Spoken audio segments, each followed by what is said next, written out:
এইখানে খাবো, ঠিক আছে? বেশি না, পরেটা ঝোল খাবো, মানে পরেটা ডাল, এবং পাশে আছে মাংসের বাজার, ঠিক আছে? এই দেখেন কি জায়গায় আছে, সকাল সকাল গোস্ত কাটা হয়েছে, এইখানেও আছে বুঝছো বাবা।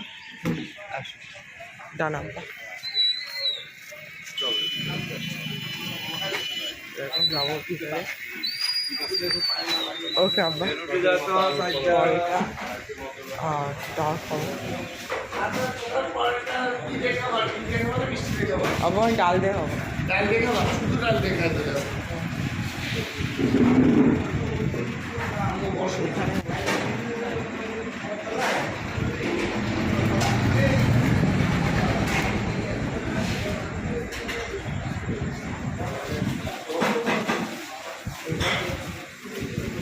ভিডিও এখানে পজ করছি।